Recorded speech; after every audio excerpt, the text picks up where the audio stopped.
Hello friends, आप में से ज़्यादा लोग जल्दी अमीर होना चाहेंगे ताकि आप अपनी जवानी, एनर्जी और फ्रीडम का मज़ा ले सकें। क्या फाइनेंशियल फ्रीडम आपको वो करने की आज़ादी देता है जो आप करना चाहते हैं? दोस्तों, retire young retire rich book के ऑथर रॉबर्ट टी कियोसाकी के फादर, जो कि उनके रियल डैडी थे, उनको सलाह देते थे कि स्कूल जाओ, अच्छे ग्रेड लाओ, सेफ नौकरी खोजो और कड़ी मेहनत करो एंड पैसे बचाओ। वे कुछ दूसरी लाइंस भी दोहराते थे, लाइक न तो कर्ज दो न ही कर्ज लो, चवन्नी बचाने का मतलब है चवन्नी कमाना, या अगर तुम किसी चीज़ का खर्च अफोर्ड नहीं कर सकते तो उसे मत खरीदो, हमेशा कैश पेमेंट करो। गरीब डैडी की लाइफ काफ़ी अच्छी रही होती अगर वे अपनी ही कही बातों पर चलते। कई लोगों की तरह वे कहते तो सही थे लेकिन सही करते नहीं थे। इसके बजाय उन्होंने मकान और कार बाय करने के लिए कर्ज लिया। उन्होंने कभी कोई इन्वेस्टमेंट नहीं की क्योंकि वे हमेशा कहते थे कि इन्वेस्टमेंट करना खतरनाक है। इसके बजाय वे पैसे बचाने की कोशिश करते थे, लेकिन हर बार इमरजेंसी सिचुएशन आने पर वे अपनी सेविंग में से पैसा निकाल लेते थे।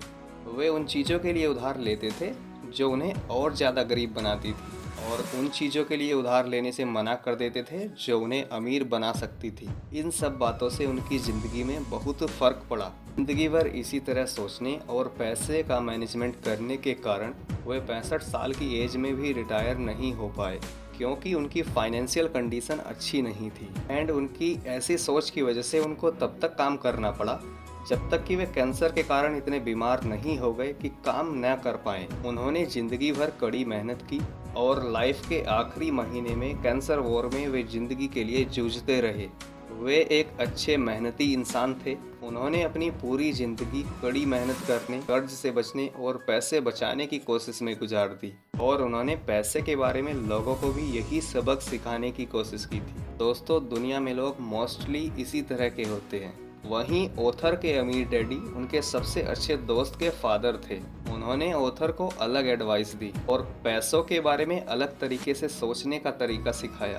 तो वे इस तरह की बातें कहते और पूछते थे।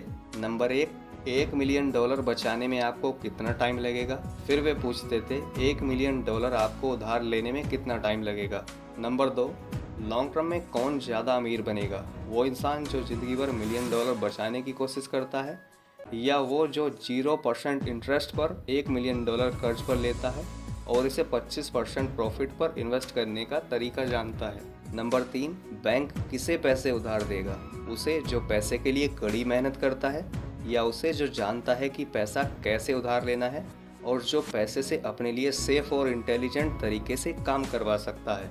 नंबर 4, आपको क्या बनना होगा और क्या जानना होगा ताकि आप अपने बैंकर को फ़ोन पर कहें, मैं $1 मिलियन उधार लेना चाहता हूं, और यह सुनकर आपका बैंकर कहे, मैं 20 मिनट में सारे पेपर्स तैयार करवा देता हूं, आप उन पर साइन कर देना। नंबर 5, सरकार आपकी सेविंग पर टैक्स लगाती है लेकिन फिर कर्ज में रहने के लिए टैक्स में छूट देती है। आखिर क्यों?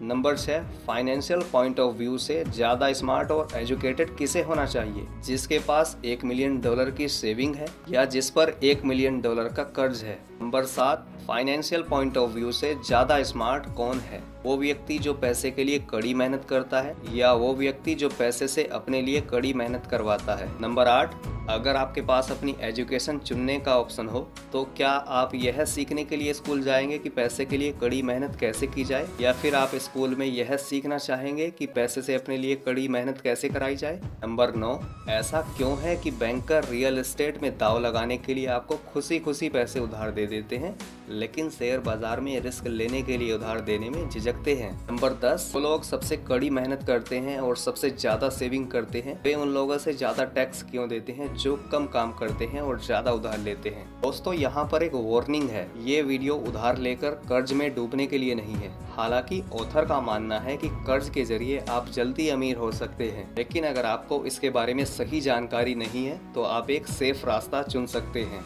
लीवरेज एक पावर है और पावर का सही इस्तेमाल भी किया जा सकता है और गलत इस्तेमाल भी किया जा सकता है, या उससे डरा भी जा सकता है। हमें कर्ज को एक फुली लोडेड बंदूक की तरह समझना चाहिए और इसका सावधानी से इस्तेमाल करना चाहिए। बंदूक की तरह ही कर्ज भी आपकी मदद कर सकता है और आपकी जान भी ले सकता है, और इस बात से कोई फर्क नहीं पड़ता कि इसका इस्तेमाल कौन कर रहा है।